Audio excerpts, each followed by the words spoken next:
Paano nga ba binago ni Lee Kuan Yew ang Singapore at paano niya ginawa na isa sa pinakamayamang bansa ang maliit at halos walang likas na yaman? At bakit hindi naging ganoon kabilis ang pag-unlad ng Pilipinas? Noong 1959 ay naging unang Prime Minister ng self-governing Singapore si Lee Kuan Yew. Ngunit ang bansang kanyang pinamunuan noon ay malayo sa Singapore na nakikita natin ngayon. Mataas ang unemployment, kulang ang pabahay, maraming nakatira sa slums at mahina ang industriya. Ang unang ginawa ng kanyang pamahalaan ay naghanap sila ng paraan para magkaroon ng trabaho at industriya. Pinili nilang gawing sentro ng negosyo at manufacturing ang Singapore para umakit ng mga foreign investors. Gumawa ng infrastruktura, nagbigay ng investment incentives at nag-invest sa education at skills training upang magkaroon ng workforce na kailangan ng mga industriya. Pero may isa pang bagay na naging malaking bahagi ng kanilang estratehiya, walang iba kundi ang pakikipaglaban sa corruption. Noong 1960, ipinatupad ang Prevention of Corruption Act na nagbigay ng mas malawak na kapangyarihan sa Anti-Corruption Agency ng Singapore o kilalang CPIB. Ang prinsipyo nito ay kapag may corruption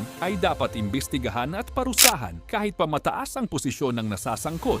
Noong 1965 ay naging independent na ang Singapore matapos mahiwalay sa Malaysia at sa halip na sumuko sa kakulangan ng likas na yaman ay lalo nilang pinabilis ang industrialization at nag-focus sa international trade.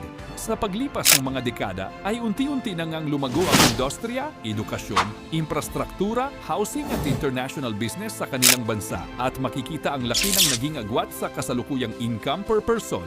Ayon sa World Bank data, noong 2025 ay nasa humigit kumulang $98,800 ang GDP per capita ng Singapore kumpara sa humigit kumulang 4,171 sa Pilipinas. Ang laki ng agwat, di ba? Pero bakit tila mas mabilis ang Singapore? Dahil ito sa pagpapatupad ng batas, matinding focus sa economic planning, investment sa human capital at infrastruktura, at matagal na political commitment laban sa corruption ang naging bahagi ng Singaporean model. At higit sa lahat, hindi madaling masuhulan ang mga tao rito. Di tulad ng ilang kababayan natin na bigyan mo lang ng barya-baryang pera ay mananalo na ang isang politikong halang sa pera. Kaya ang kapalit, korupsyon, baha at mabilis na masirang instruktura.